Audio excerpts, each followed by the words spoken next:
Okay, part five. Man, if you have any neurons left whatsoever after watching parts one, two, three, and four, I suggest you use them for something else. But if you're still in the masochistic mood to hear me drone on, here it is. Now, let me just say, I try to read the Bible with as open a heart as I possibly can, with absolutely as little prejudice as I can muster, with as open a heart and open a mind as I possibly can, and genuinely try to read the text for what it is and for what it says. And this is honest to God, this is what I truly believe. I truly believe that the Bible actually sanctions all these different kinds of marriages, and the Bible actually sanctions a cultural relative form of marriage in the Bible. Now, you may not still agree with me, but you got to admit, okay, I made a pretty good case for it. I made a pretty good case. I filled in your table, all right?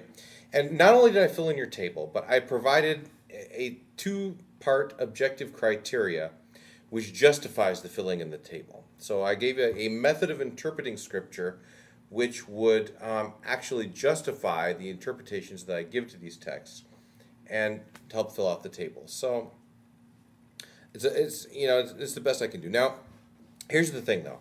Okay, I am not a believer in the Bible. Okay, I'm not theologically invested in this conclusion. I'm not emotionally invested in this conclusion. So, it's no big deal for me to change my mind. Okay, so I want to extend to you the same opportunity you extended to me, actually. I mean, I want to give you an honest shot at convincing me of your point of view. Okay? So, it's the least I can do. Okay? So here's how you can do it. Okay? This is the thing. Okay, we are in desperate need of an objective standard. I don't like my standard that much, and least of all because, it's not general enough. I don't think it tells some cases whether it's prescriptive or descriptive, but I don't think it tells every case.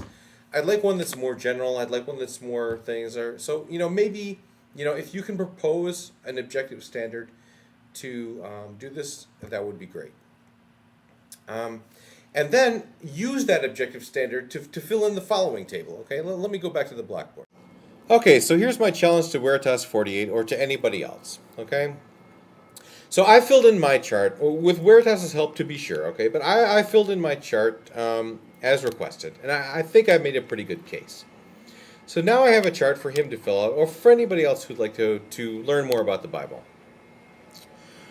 Okay, so there's two things I'd like to do. Okay, so one is if you don't like my criteria of how to interpret the Bible, or how to tell whether something is prescriptive or descriptive, come up with a new one. Come up with a better one, okay?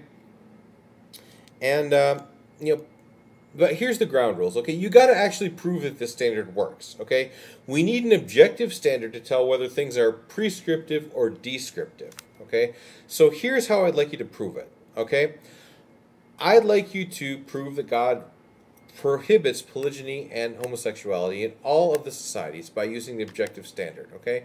In other words, I'd like you to fill out this table, okay? For each of the societies that I've described, the initial society, pastoral, anarchy, yada yada, okay? For each one of these societies, okay, use this objective principle of interpretation which tells whether something is descriptive or prescriptive, okay? Use it to find a description of the kind of marriages that are practiced in the society, and use it to find a prescription of which form of marriage should be practiced in that society. Now, here's the kicker. Both of these have to be specific to that society. Okay? So, I mean, just like I had to fill out one of these things for each specific society, okay, if this is a good principle of interpretation, I want the prescription to come for that society to that society. Okay?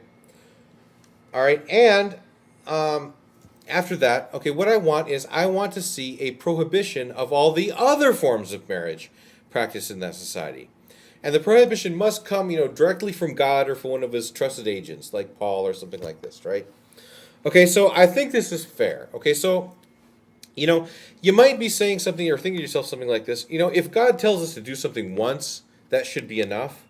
And I actually agree with that. Okay, God shouldn't have to tell us things over and over again. But I really think this is fair. Okay, now here's why. Okay, to double check and see how hard it was to do this, I tried it with two other moral principles with which don't have anything to do with marriage. Okay, these are things that atheists and theists can agree on, right? So, but for any moral principle, this is usually a pretty easy task. Okay, and basically, if God sees his children doing something that he doesn't approve of, God really isn't very shy to tell us. And so, for example, like don't kill. It's dead simple to go through all of these societies and find a definite proscription, prohibition of don't kill that was given specifically to the people in that society. It's no problem at all. Okay. And even for something as bleeding heart and fuzzy as you should help widows out. Okay, it's dead simple to come up with things like this. I mean, it seems like any moral principle that God really cares about that much, he tells us all the time. It's all over the place. He's not shy about telling it. So here's the thing, right? I mean, if God really cares that much about heterosexual monogamy, if he cares about it as much as he cares about helping widows, for example, or not killing, I would expect him to be saying things about it in each of these societies to each of these people, because each of these societies, in point of fact, does practice a different marriage, except for empire, from heterosexual monogamy. So I would be expecting God to be speaking out against this if God really has a problem with it. So I think this is a fair request, basically, is what I'm saying. Okay, now let me hasten to add, okay, this challenge is not given in a spirit of one-upmanship or competition or anything like this, okay? When I was filling out my table, I really learned a lot about the Bible. And I think other people, both theists and atheists who watch these series of videos, also learned a lot. So this is not the spirit. The spirit is, let's learn about the Bible together. Okay, so this is a spirit of cooperation here.